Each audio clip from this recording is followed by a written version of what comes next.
What up, Colts Nation? What up? Big time W today. Of course, Pat McAfee, Tyrese Halliburton were in the house. T.Y. Hilton um, was Anthony Costanzo. There were a lot of former Colts in the building. Good show out. Um, and good game by the Colts, man. Good game by the Colts.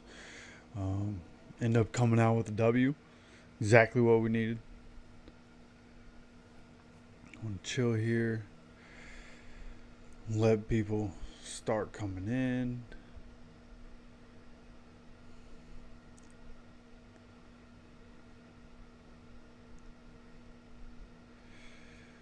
It's crazy how little of a delay there is when I'm not doing a scheduled stream.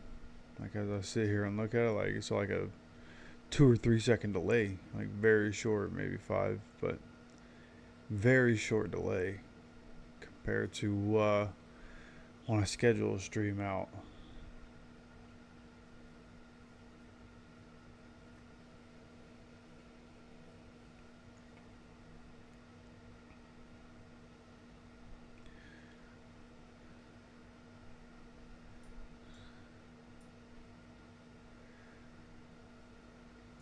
What up, what up, what up?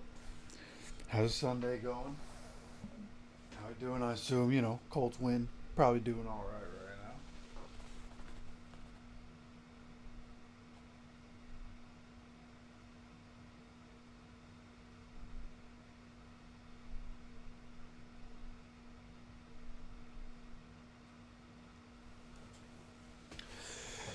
Alright. Alright. So at this point, hey, we'll just go ahead and get into it. People get in here. They can rewind back to the beginning. We're just going to go ahead and we're going to go ahead and start getting into it.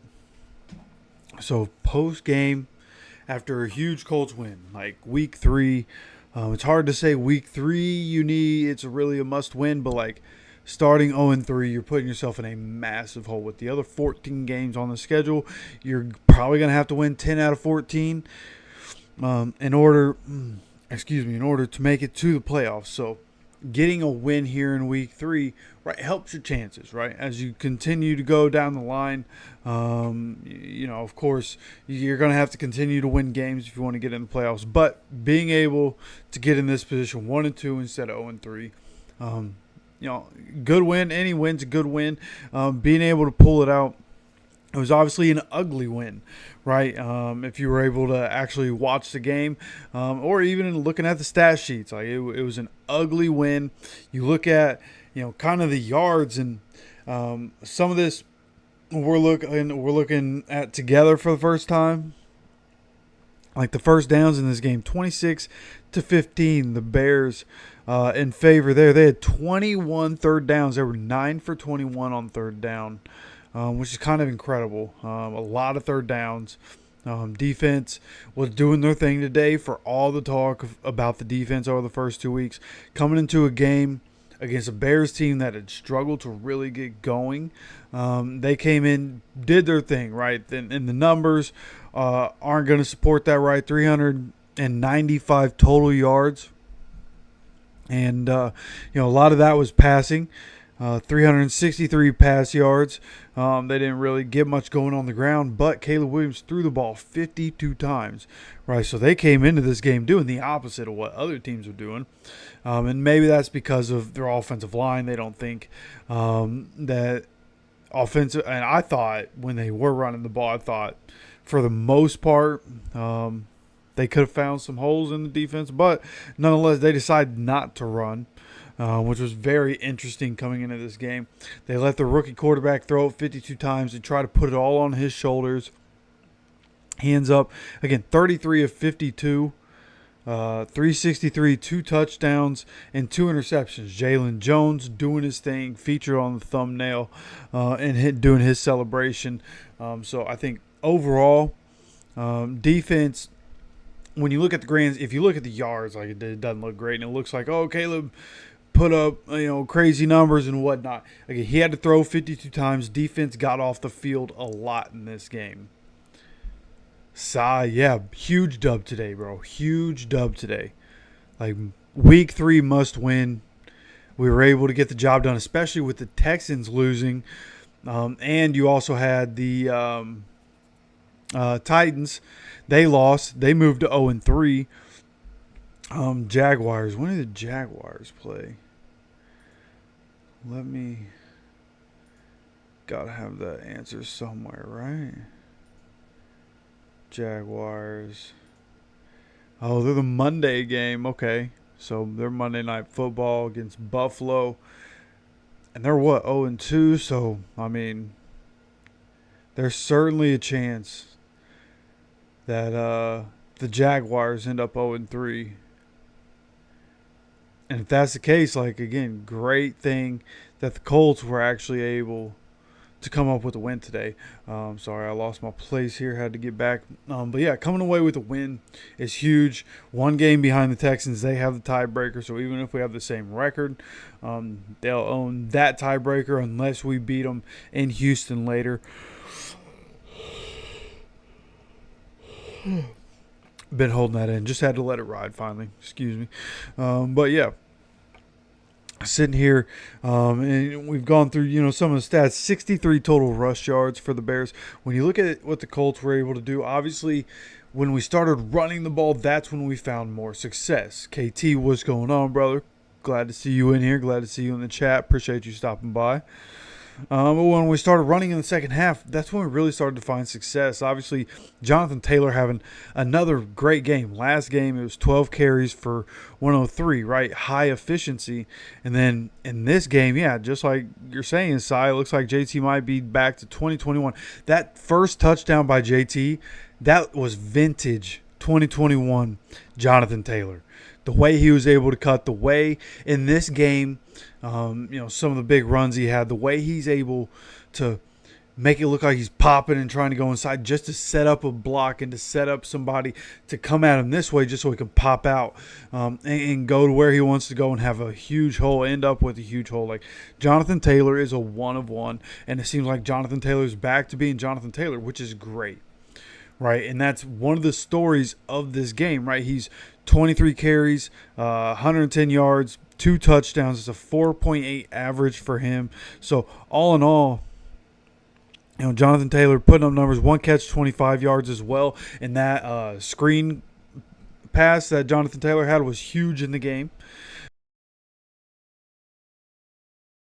Being able to run the ball, JT being back, you think about the best way to help a young quarterback is to play complementary football, especially young quarterbacks. So many of these young quarterbacks come in and they need some time to develop, right? Which is a story with AR.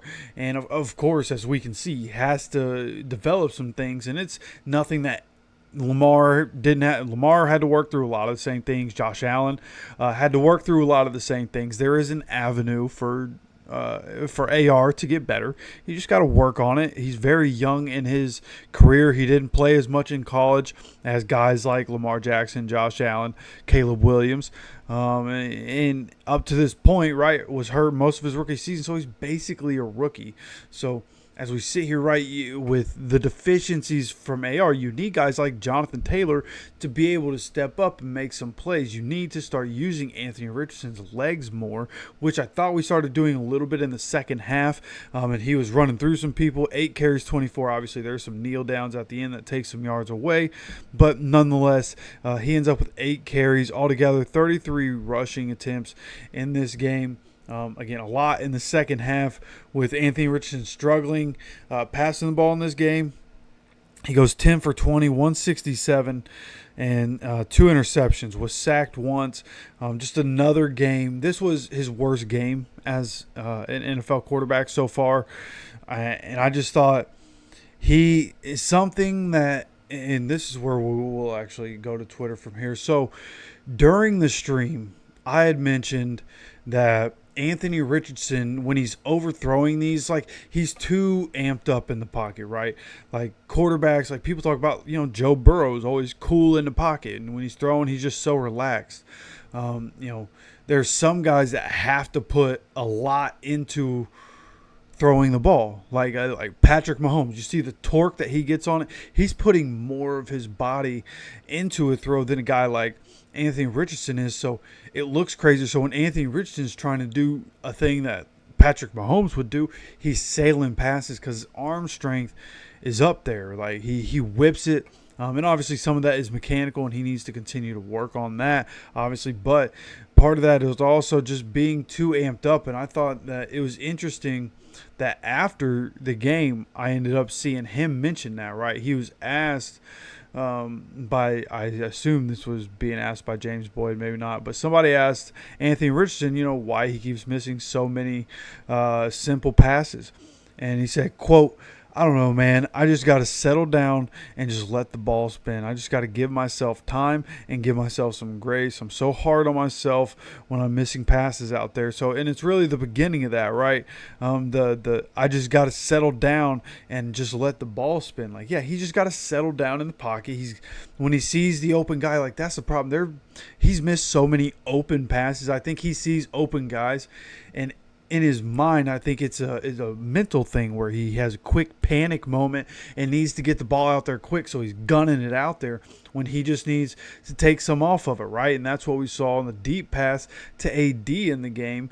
And so I'll switch this back over. So when he switched, or the deep pass to AD, right, came up short because you could tell in that throwing motion he just lofted it up there more instead of putting some behind it. If he puts some behind it and it goes more toward the sideline, goes over that defender, drops in a bucket for AD, like Anthony Richardson normally does on his deep passes, right? That's what I didn't get about that. I know he missed some passes, so instinctually in his head he's starting to think about it, so he took some off of it right there. But the deep passes are where he's hitting. He should have just thrown that how he knew he needed to throw it, and hopefully hit AD right there. Ends up being an incompletion. Luckily, we end up winning the game anyways, but it was an opportunity for another big play, and he undercut it because he's trying to adjust. But that's one of those things, like, at least he's working on it. He's conscious about it. He's hard on himself about it. During the game, he was trying to adjust on it. So as we go forward, somebody that just has the mental part of it where he just wants to be great and he wants to figure out how to be great. This is the youngest starting quarterback in the NFL going up against the 2024 first overall pick in the draft. Our quarterback, younger than that guy, has played a lot less football than that guy. So early, it's not looking pretty. And we saw some stuff last year and saw some flashes last year of, holy cow, this guy's going to be incredible. He can do this and this and this. And if he can just, fine-tune this and this, he's going to be incredible. Those things are still true. If he can just fine-tune a little bit here and fine-tune a little bit here, he's going to be an incredible quarterback. There's no doubt about that. It's just going to take time. So I think in the meantime, as we bring this back full circle, right, we started talking about Jonathan Taylor, talking about, everybody doing what we need to around him. Like, the story of this game was turnovers by the defense and being able to get off the field. And then on the offensive side of the ball, being able to run the ball. And running the ball when everybody knows you're going to run the ball. We have Jonathan Taylor, one of the best playmakers. You put the ball in his hands. It was obvious today. Put the ball in his hands. He's just going to figure it out. Not every play, not every time he touches the ball. There's not going to be green grass, and he's not going to always make something out of nothing. But more often than not, when there's 1 or 2 yards, he's going to make 3, 4, 5, 6 yards. Right, he's always going to get the extra yardage, JT is. So having somebody like him in the backfield to help help take the pressure off of him. The offensive line's performing very well right now. Just let the offensive line get into a rhythm in the run game, and then let that play action pass happen, and you can hit the short stuff, or you can hit Alec Pierce down the field, whatever it may be. But just let the pieces around the quarterback start to take over, right? You want to put less on the plate of Anthony Richardson as he develops. We've seen enough through 7 starts in the NFL. And he's had a chance. He's had some good. He's had some bad. This was obviously the worst of it today that we've seen from Anthony Richardson. I think it's time that we're at a point. He's starting to see enough from the NFL, and he had time to study last year. Let's let the pieces around him really start to take over, right? And let Jonathan Taylor, the receivers, get the ball in the receivers' hands quickly and have more short passes, sure, completion percentage will be up. His average depth of target will be down. But just get the ball in the hands of your playmakers. A.D. Mitchell, we send him downfield a lot. And, he with his size and his speed, it makes sense to send him down the field. But he's a guy he could do some possession stuff, right? So get the ball in his hands, get the ball in Josh Downs' hands quickly, and just let things happen. Even if you're not running the ball 25 times with Jonathan Taylor, extension of the run game type stuff, and still get him, 22 to 25 touches in a game, so that with the usage and what he's been putting out, that could easily equal 125 yards every game from JT if you're getting 22 to 25 touches. So with what we're seeing so far, or what we saw today, I think we saw is going to be the formula. Now, again, this is the Bears. This isn't one of the best teams in the NFL. Okay, we have the Steelers coming up, and that's going to be a tough defense, and that's the question is going forward. Of course, the offense going to have to figure some things out. How can we move the ball while our basically rookie quarterback is trying to figure it out on the fly? What can we do to help him, especially against the Steelers? But as we continue to go through the season, right, just continuing to make things easier, take a little bit of the burden off your young quarterback, still only 22 years old, still just a young man trying to figure it out. So let's take some of the pressure off of him, figure out how we can do that, while also on the defensive side, how can we become consistent? Right now in this game, offense ends up on the field for 25 minutes. So that's better. They stay on the field for 5 more minutes. Defense, instead of being on the field for 40 minutes, 35 minutes. So, a little bit of a decrease there, but enough to make a difference. So if we can keep evening that out and even being on the plus side of that, right, you still got to be able to sustain drives. And defense, again, did a good job getting off the field, but how can we be consistent? How can we be consistent stopping the run? How can we be consistent making sure that guys, when they are going to throw for 50 passes in a game, how do we make sure that somebody with more experience than Caleb Williams isn't going to torch us for 400, 500 yards and 4 or 5 touchdowns on 50 passes? How are we going to make sure that a team's not going to run the ball 45, 50 times on us and get 250 yards out of it, right? We got to be able to find consistency somewhere. It's still Gus Bradley. We know the issues that the defense has, but then you look at a guy like Jalen Jones, who came out, had a great game. And the fact that he had 2 interceptions, he's cornerback 1 right now. We need him. We need him. And we've talked about him so much on this channel. And there were times I would talk about him, in the off season and in training camp, and people would be in the comments and go out of the way to talk about. And I usually just mention Jalen Jones, and people talking about, oh, no way that Jalen Jones going to be that good. He's a 7th round pick. It doesn't matter where you're drafted. What matters is what you put on film. What Jalen Jones put on film last year was enough to tell me cornerback 1 potential, which I tried to tell people. If Juju Brents comes into the season and he ends up getting hurt again, Jalen Jones, who played all last season, there's a real good chance he ends up being cornerback 1 of the future with his capabilities. And last year he wasn't able to get his hands on the ball. He had pass deflections but didn't get interceptions. This year, again, hasn't been perfect through the first 2 games, but then was able to come out and had 2 interceptions. One of them was a great read by him. Another one was where Nick Cross made a really good play, got his hand on a ball, and Jalen Jones made an incredible play on the sideline, able to intercept that. So he's coming out as cornerback one, and his development, right? So many young pieces on this team. His development also as a cornerback in the NFL, such a hard position to play with the playmakers coming into the NFL year in and year out at this point. He's continuing to figure it out. I think he's getting better, and I think if we just played a scheme that was more aggressive, I think Jalen Jones would be considered as one of the best in the NFL. But we play in a system where, a lot of it is sit back and just react to what's happening in front of you. In a game like today, Caleb Williams, they were throwing so much short stuff all day long. There were a couple of those times when he was able, Jalen Jones and some of the secondary guys were able to jump on things earlier than they normally would in games that we've seen in the past, right? So, which was probably part of the game plan. Like, hey, they're going to try to get the ball out of his hands quickly because of the offensive line. Let's try to jump on these things. And Jalen was able to jumped one, ended up going out with that hip injury, and then I believe came back in. I haven't watched the press conference. I'm pretty sure he ended up coming back in. But nonetheless, I just think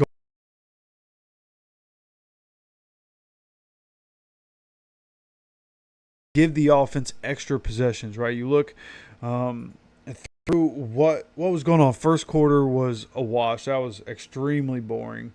You had, the 12-play drive for the Bears. They only went 32 yards, and they ended up missing a field goal. Then punt. And then Anthony Richardson or to end a 7-play drive. And then Caleb Williams throws an interception for a 4-play drive. And then we finally put points on the board, right? 7-0, then turnover on downs, punt, end of half. But then in the second half, that's when things really started to turn for us. We really started to make plays on both sides of the ball and start figuring it out in the second half, which is where I think we can build from, is what was happening in the second half. Let's hammer this home, game plan around what we're doing well right now, and we'll build off this as the season goes and continue to build on this around this, basically, again, rookie quarterback, right? Getting the interception, throwing the interception at the beginning of the half, right? Very beginning of the half, Anthony Richardson sails a pass and ends up intercepted. They get a field goal out of that, and then we punt. But then Caleb Williams has his second interception. Then we turn the ball over on downs. Then a punt. But then at the end of the third quarter, that's when we started to execute at a high level, at least on offense. At least on offense. You get the touchdown, which, by the way, and I absolutely love this. I was going nuts for this on the stream because this right here, this push by Anthony Richardson, this was going nowhere. Anthony Richardson comes to do this and start pushing on this. Come in here, a couple offensive linemen came to join, and all of a sudden Trey Sermon's getting carried into the end zone. One of my favorite plays that the Colts have been able to execute over the last few years, because it just showed the toughness, right? Guys just willing to put their bodies on the line to try and go win a football game and to help each other win a football game. Taking that, carrying Trey Sermon into the end zone. Loved seeing that overall. Going forward, like I said, we're looking at, JT, we're looking at the defense. Can they sustain it, right? And I thought in this game, one of the things that was a good adjustment, again, 9 for 21 on third down. They ended up with 21 third down, and so they were converting and keeping drives alive at different points. But there were just a lot of drives to be had because the Colts offense wasn't executing. So, again, they end up with 21 third downs. They convert 9 of them. And then on fourth down, that's where we got to get better, right? They were 4 for 5 on fourth down. We can't let that happen every game. And then we were 0 for 1 on fourth down. So, going forward, that's got to be better. Total plays, Bears 84, we had 54. So, once again, defense, 84 plays is a lot, man. It's a lot for the defense to play, and it was in 35 minutes. So, an unusually large amount there. That was the first time I had seen that. Let's see what you guys are saying. Jalen Jones, what a game. Yes, yes. And Latu made a huge play. The young guys are starting to step up. Yeah, exactly. That's what we need. A lot of these young guys continuing to develop, continuing to step up. Latu. See, that's what's important. Get in position to where the other offense, whether it's in the middle of a game and you're trying to get a team to third and long, or it's time to win the game. We saw so many times during the Manning era. How many times do we see Dwight Freeney or Robert Mathis going after the quarterback late in the game? They had to pass the ball to try to go down and tie the game up or try to take the lead. And we had 93 and 98 coming off the edge. And it worked so many times. Robert Mathis with the strip sacks. Dwight Freeney with the sacks and getting behind the sticks, and it would help us out, get interceptions because we're trying to make something crazy happen. Whatever the case may be, having Latu and getting in situations where teams are gonna have to pass the ball. That's what we need. That's what we need. So Latu can do his thing. It'll be interesting to see what happened with Quiddy. He got hurt during the game. I haven't listened to coach's press conference, so I'm going to be interested to see exactly what happened to Quiddy. But nonetheless, Latu, if Quiddy's out, then Latu probably going to play a lot more. You give him opportunities. Tommy Ade had a sack. Give him opportunities. Dio, Taekwon, whatever. Just get in situations where you can rush the passer, and it makes things easier. Getting that fumble at the end of the game was massive. Having 3 turnovers in this game is why we won. Getting the extra possessions, getting the short fields, having Jonathan Taylor is why we won, right? Being an explosive weapon that we have at our disposal, and having him with AR and all the different threats that we have, and it just opens things up for JT. Right now, JT's been having success over these past couple games, has been very efficient with his touches. So how our team's going to decide defending, because they're seemingly trying to take away the deep shot over these last couple games, and we've able to hit a couple of them here in this game against the Bears. But they're still defending us deep. They know it's coming. So how are they going to play us, right? And what kind of balance is the defense going to come in with when we have Jonathan Taylor doing what he's doing and Anthony Richardson can find guys down the field? But, of course, he has to be able to hit it, which is one of the stories of the game, of course, is, coming out. JT or AR's just got to be able to hit the layups. We got to be able to catch the ball. I know Josh Downs had a drop in this game. The first one that got thrown his way, I believe, was a drop by Josh Downs, which is, but very uncharacteristic. Josh Downs, pretty sure-handed, catches the ball in traffic, so was surprised when he dropped one. But his first game back, first ball he's seeing, you got to get used to the way Anthony Richardson throws. I think that's one thing we've seen, too, with some of these drops is guys have been taking passes from people who throw the ball like Matt Ryan. And now these guys are, trying to learn, and, Gardner Minshew, and they're trying to learn how to take passes from a guy that can rifle it in so fast like Anthony Richardson. So things obviously haven't been perfect. A lot to build from. Even with the win, a lot to build from, right? Some things we know we need to get better on. AR has to work on things, which will help a lot of things, but the offensive line's doing really well. Jonathan Taylor's cooking, so let's keep that formula going forward. AR, it's okay. Let's keep him at 20 to 24 attempts in a game. Sounds like a good number. And then run the ball. You can run with him. You can run with JT, Trey Sermon, Josh Downs, do some end-around stuff. Get creative. Find ways to get the ball into A.D. Mitchell's hands on some end-around stuff or some funky formations. Whatever the case may be, like, there are things we can do to help alleviate pressure on AR. And that's what I think going forward we should do in this game again. Just going through some of the stats. looking over at everything, is there anything we hadn't talked about? Alec Pearson's up with 1 catch, 44 yards. Kylan Granson, 1 catch, 40 yards. Michael Pittman Jr., 4 catches, 36. Jonathan Taylor, 1 for 25. Josh Downs, 3 for 22. And then you had Mo Ali Cox, Ashton Doolin, A.D. Mitchell, all had 1 target, no catches. Grover Stewart with the fumble recovery. Zaire Franklin turning back into Zaire Franklin, had 15 tackles. EJ Speed has 12 tackles. Nick Cross, 20 tackles. He came into this game leading the league with 29. Now has 39 on the season. Interested to see where he's at. But Zaire Franklin, again, has 15 in this game. So just overall, great job. We'll see pass defended and a QB hit for Kenny Moore. Jalen Jones, 2 passes defended. Kwity Paye, a couple QB hits.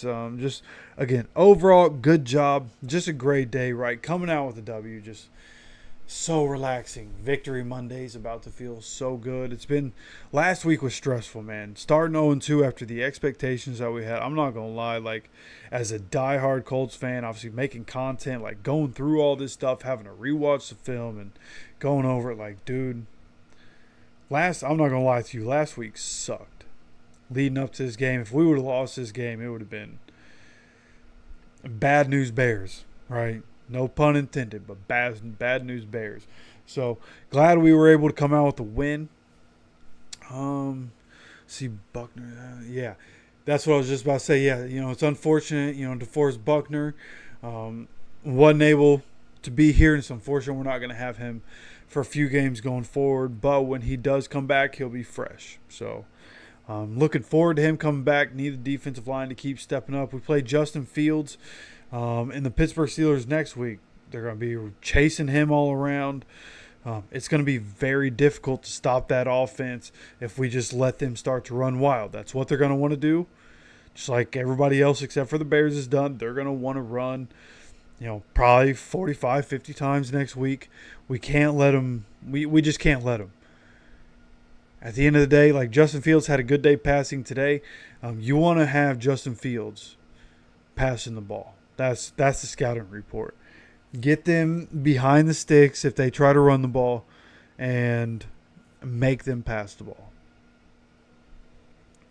So we have. Appreciate y'all stopping in here, man. I see Jeff Cena in here, Paul Wilson, Eric. Appreciate y'all stopping by. Should be 2-1. Yeah, probably. It's all about execution, man. We should be 3-0. If we just execute, we're able to beat the Packers. If AR hits some passes and we don't have 6 drops, we probably beat the Packers. If we execute a little better against the Texans, I mean, we're 3-0 and we're leading the AFC South. Texans are 1-2. People are talking about how overhyped they were, like the Dream Team Eagles, like I tried to tell people, but they didn't listen. Titans and Texans lose, both look awful today. Yeah, well, bro, I think the Vikings are more of a problem than any of us expected. So Texans losing. I wondered, hey, could the Vikings do it? Obviously, playing in Minnesota is different too. If the game's played in Houston, maybe Houston does win, because home field advantage in Minnesota and Houston, like both those crowds go nuts.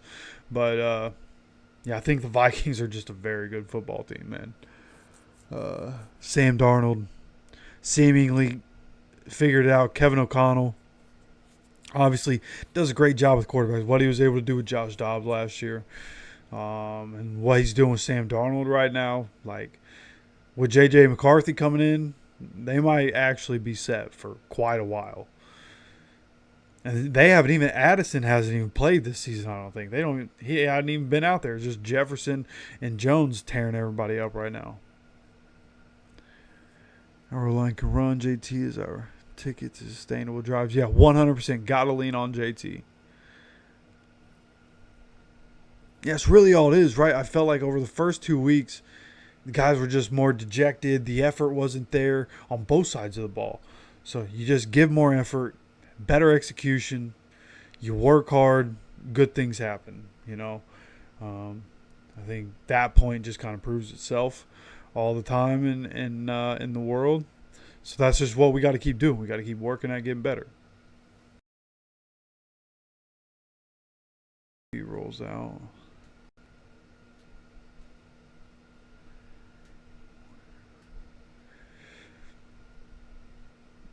Yeah, I mean, I guess I see kind of what you're saying.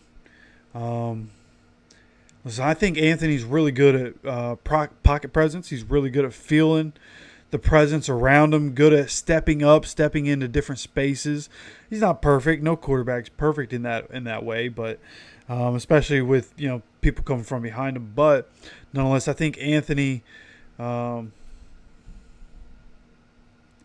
Mike is cut now, so that's interesting. But no, what was I talking about? Yeah, I think when Anthony, so you're probably talking about accuracy though when he's rolling out, and when he's on the run. I assume that's what you'd be talking about. Yeah, his accuracy, that kind of goes into what we were talking about earlier. In case you missed it, about him being just too amped up. Right when he's throwing on the run, he sees a wide open guy, and he just overthrows it, which is a common mistake. At his age, being an NFL quarterback, he just has limited experience, but those are things he's got to figure out. You just got to settle down. When you're in the pocket, you see somebody wide open, like that 65-yard pass is perfect for a guy that gets amped up when he sees somebody open. Give everything you got into it. But on these crossers that he's overthrowing, he just has to settle down. He just has to settle down. Don't get so amped up. You don't need to throw all your power into every throw that you're putting out there.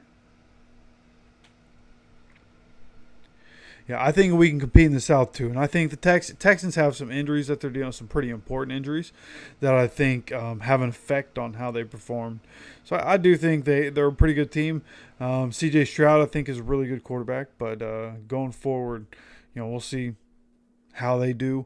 We need to correct some things. We need to figure out what the identity is going to be this year while AR continues to develop and how we're going to continue to win games.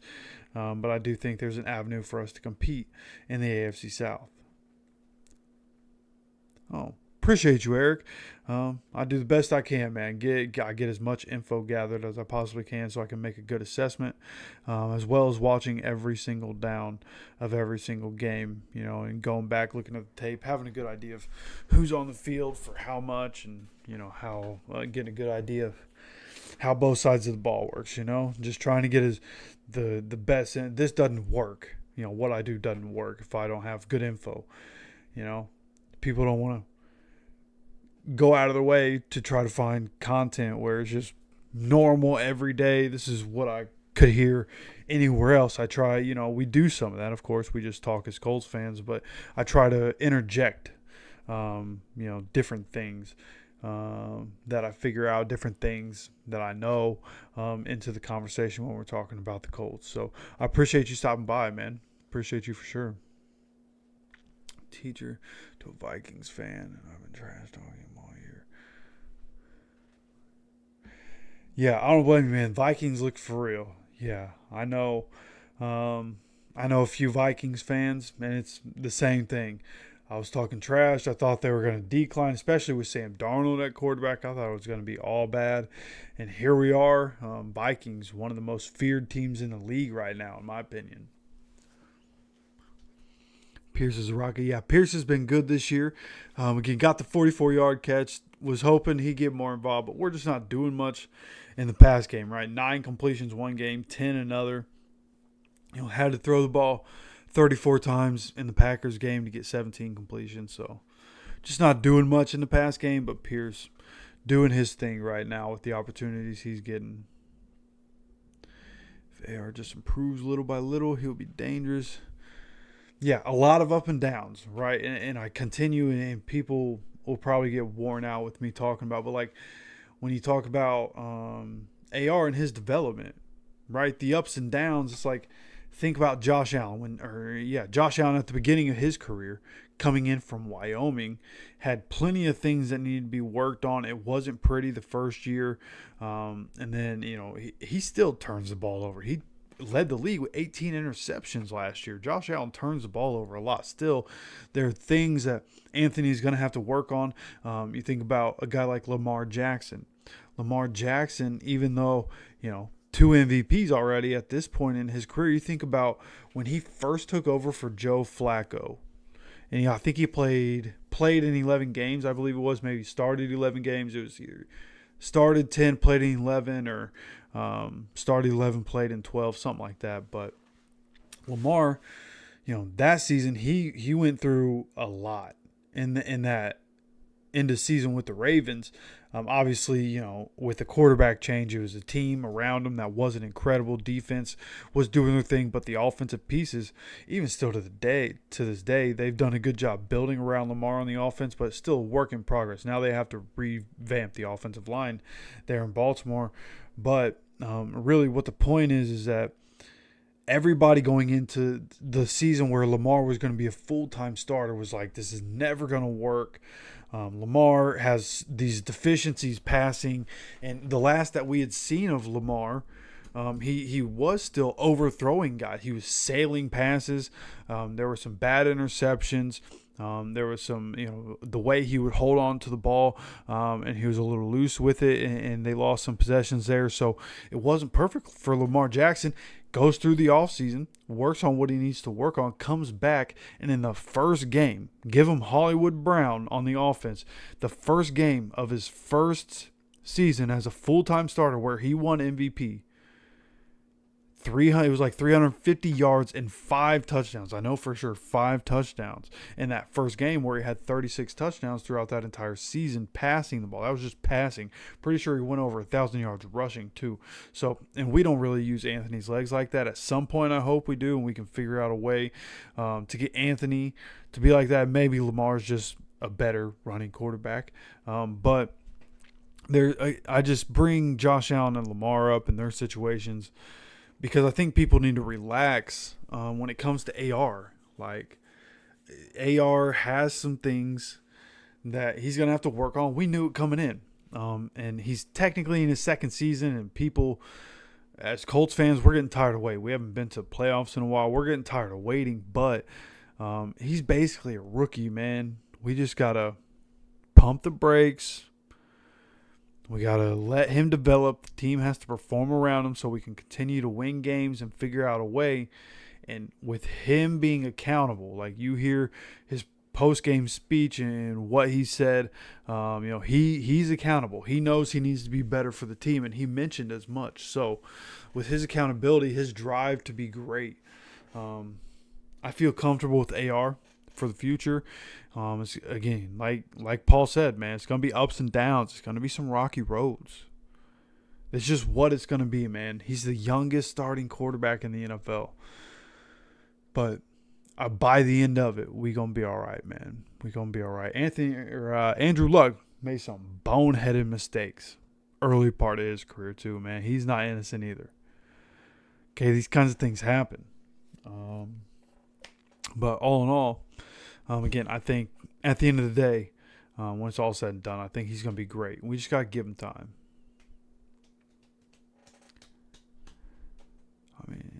You're talking about, okay, so like when Justin Fields is rolling out. Okay, yeah.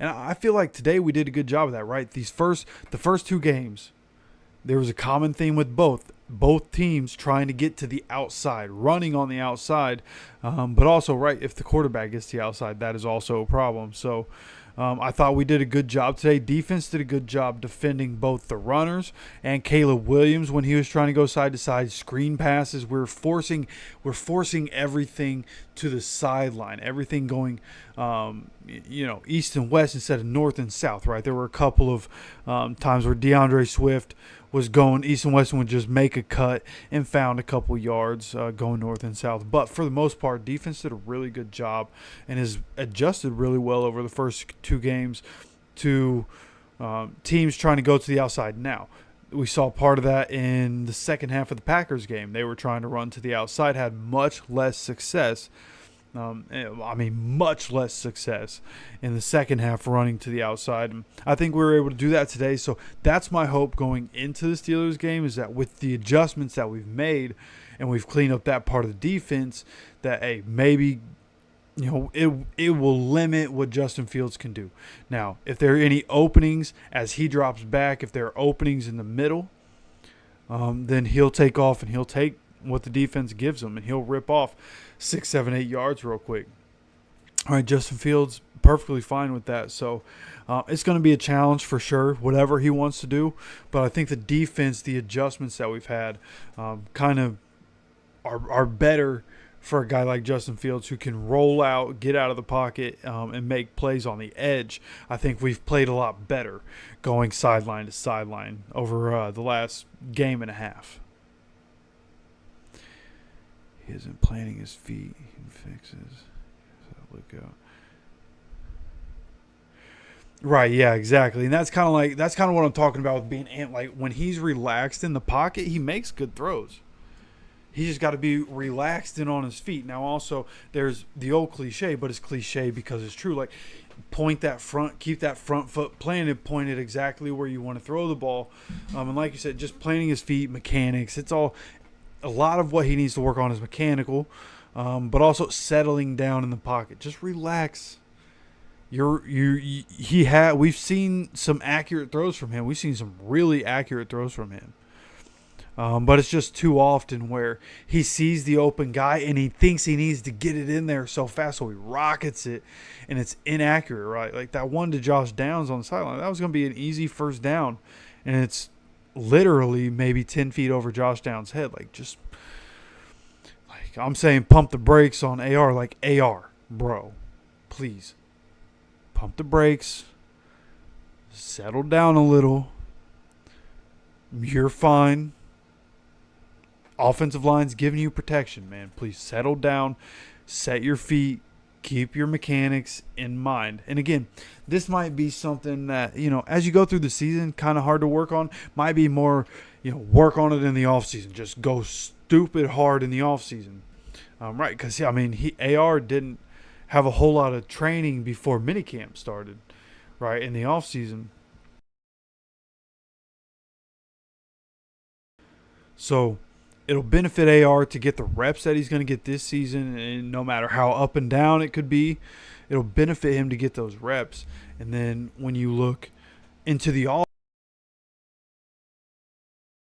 and being able to hone in on certain things and work on them, that's where in 2025 I think we'll see exponential growth from AR and the offense, right? AD, of course, as we can tell, has some development that needs to happen, but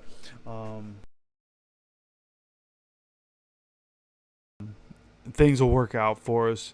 In the long run, I think Anthony will make the necessary adjustments because he wants to be great. See, no need for all those mentor QBs. What are wasting money doing that? I kind of see what you're saying about mentor quarterbacks, but I like having Joe Flacco. Like, I loved watching AR make a mistake and immediately, I'm so glad they showed it on the sideline. They cut a camera when he threw that first interception, or maybe it was, I don't know, maybe one of the first drives of the game when he just messed something up. I don't know. Anthony made some sort of mistake. Immediately goes to the sideline. First thing he does, sits down next to Joe Flacco and is looking at the tablet with Joe Flacco. Joe Flacco has a tablet and he's starting to point things out. And AR is right there listening. I think that's good for him. Joe's seen so many different things in the NFL, so many different defenses. And listen, I think Anthony does a good job of reading, right? And again, almost too good a job. He finds the open guy as he's scanning the field and he's able to find him. And he just gets too wound up trying to get him the ball. But overall, I do think mentor quarterback. We have a really good, really solid veteran backup quarterback. And it makes me feel really good about our situation no matter what happens. I also don't think Flacco should play. We'll probably just do a whole video on that. I don't think Flacco should be taken over for AR. I think that's the exact wrong move to make. But I do like having Flacco around, and I think this will probably be the last year we have a mentor quarterback. I think next year there's a good chance we end up with AR, Jason Bean, and somebody else. I don't know who that somebody else is going to be. We'll see. But I do think next year quarterback room going to look much different, and it's going to be very young. I honestly, I wouldn't be surprised if we went and got like Snoop Huntley as like the third emergency quarterback next season, but that's a next season thing. Let's see, Paul Wilson. And I like that you bring up he doesn't have even the college experience. That would be great. Yeah, exactly. The very limited experience of AR. Like that's the big story. Is he's got so many special qualities for a guy that like hasn't really played that much quarterback, honestly. High school, college, NFL, like he just really hasn't. So for getting the experience in the NFL and for what he is as a freak, obviously we've seen him take shots. We've seen him run some people over. I think we talked a lot in the offseason and after he got hurt last season even about how he was only 21 years old. There's a physical, just becoming a man physically and just being able to withstand more as you continue to get older. That kind of just comes with it, right? And from 21 to 22, that's 21 to 22, 22 to 23, 23 to 24. As somebody that's gone through those, like those are big times in a man's life, right? Figuring out a lot of different things, figuring out how to work through a lot of different things. And Anthony Richardson is coming into is seemingly, physically just tougher this year, mentally, just trying to get better. And that's what I take away from it. And I think, like you said, 17-game season, just keep getting the reps. And he'll get better by the end of it, and then work on what you need to work on in the offseason, and then let's go and be Patrick Mahomes and the Chiefs' worst nightmare for the next decade. That's really where I am with it. I don't want to be. I want to compete this year. And, of course, we're just going to keep assuming we're going to win. I'm a Colts fan. Like, I'm a diehard. We're going into every week figuring out how we can win and with the expectation that Shane Steichen is going to figure out how we can win. That's how I feel about it. May not be the guy, but we have to be patient and give him time to win. Yeah, exactly. Like, you see Carolina. They have Bryce Young, who I was never high on. I thought just wouldn't work for the obvious reasons, right? And then you look at Andy Dalton operating the exact same offense that Bryce Young was trying. Both of them are in the first year of this system.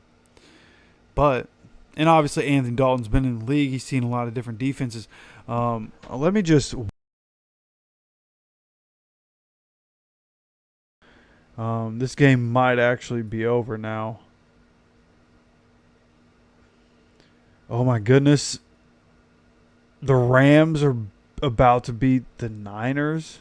Would have never guessed that. Wow. Dallas caught all the way up to Baltimore. That game was like 28-6. When I started, this is 28-25 right now, and Dallas has the ball. Yeah, right. Detroit's about to give up a lead. Yeah, Carolina won that game 36-22. That's what I wanted to get to. 36-22.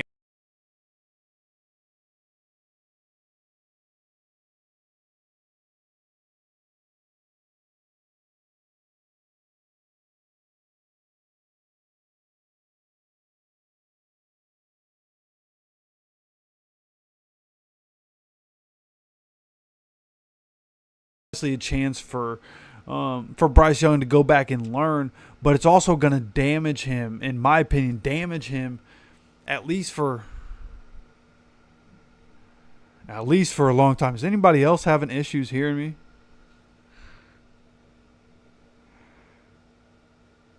I feel like my Yeti's going. There shouldn't be any issues here. Yeah. But yeah, it does keep cutting out. 1 second.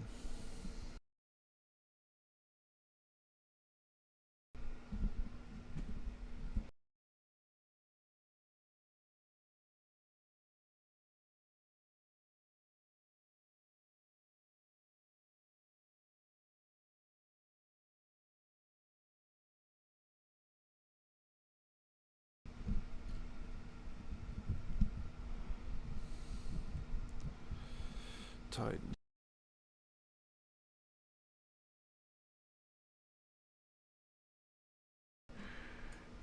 Sorry about that.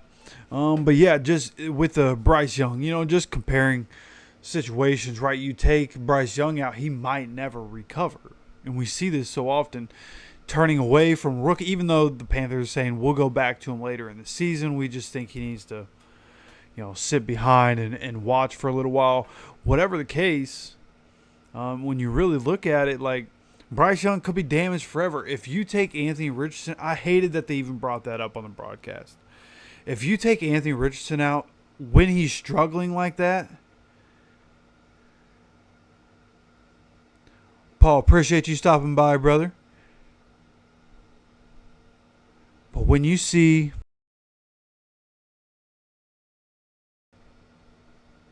if he's struggling and then you just pull him out, does he ever recover? Right? How's Anthony react after that when you decide to go back to him? Or do you ever go back to him? Right? You got to let him work through. Again, so inexperienced. You got to let him work through the reps and getting the reps in the NFL, getting the reps, being able to lead a team, being able to be a quarterback in the NFL. You got to let him work through those things. So going forward, that's really what we're looking for, is just to keep getting better, just to keep getting better. Like Bean, I like Bean a lot. I'm glad he ended up back on the practice squad. Let's see what we have. Yeah, that's the thing, Paul, and I know you're probably gone, but I think this is a good point by Paul. A lot of people will talk trash about Anthony Richardson, and it's hard not to go after it, right? As diehard fans, anybody in here, you're probably a diehard fan if you're still chilling here after 56 minutes into this stream. But when you really look at it, we have the pieces. It's just about execution. Like, that's what the NFL comes down to. And as I get older, I learn so many things. Pick up on different things. Coaching really is just so important. Coaching, you can have all the players you want. Coaching matters so much. And people say, oh, it's just a cop out. It matters so much who your leader is. Like, the leader.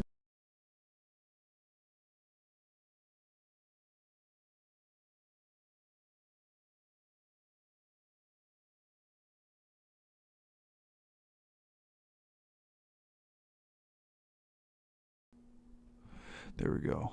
Okay. I think I keep bumping into the mute button. I'm doing something with the mute button. That's my fault. But yeah, man, like just looking at what we have and looking at what works in the NFL, we just have to execute. That's all it comes down to. Consistency, execution. We keep talking about on this channel. Those are the words of the year, right? Consistency, execution. That's what we're looking for. Okay.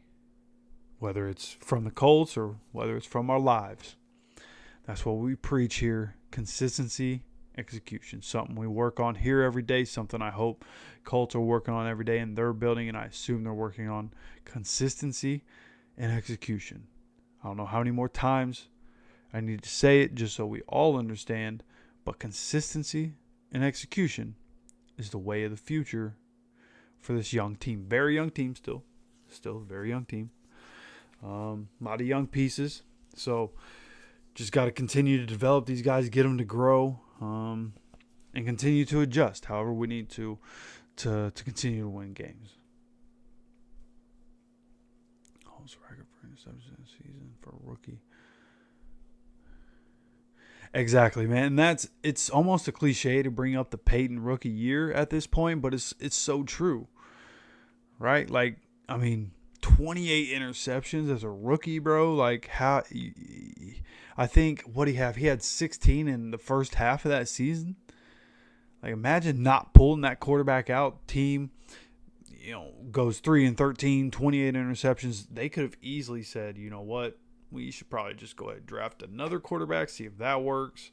Could have been a trade Peyton and all of a sudden another John Elway situation. But instead, they stick with him, build around him, right? Get Edgerrin James next year. You already had Marvin Harrison.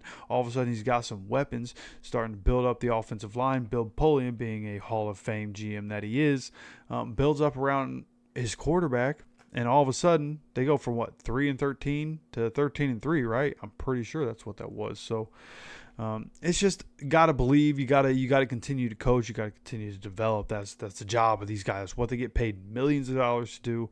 And I have faith that the guys we have in the building are gonna get the job done, and we'll be good for the future, man. And we just gotta be patient. It's gonna be a frustrating year at times, but we just have to stick it out. We have to know it's not gonna be perfect, and we have to not overreact to Anthony Richardson. Although tomorrow's overreaction Monday, I will overreact a bit, and I might say some outlandish stuff about AR. But hey, tomorrow's overreaction Monday. After that, we move on and we start to get real again. So, see, Eric, us as fans have been through a lot. We just want dubs. Yeah, 100%, man.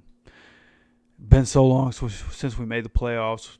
The last time we went, we lost in heartbreaking fashion to the Bills with Phillip Rivers, a team that seemed so good. Jonathan Taylor started turning Jonathan Taylor at the end of that season. The COVID year when nothing was going on, we needed something to lift us up. We lose in Buffalo. We haven't seen it since, right? Carson Wentz, we lose in Jacksonville last game of the season, missed the playoffs in embarrassing fashion.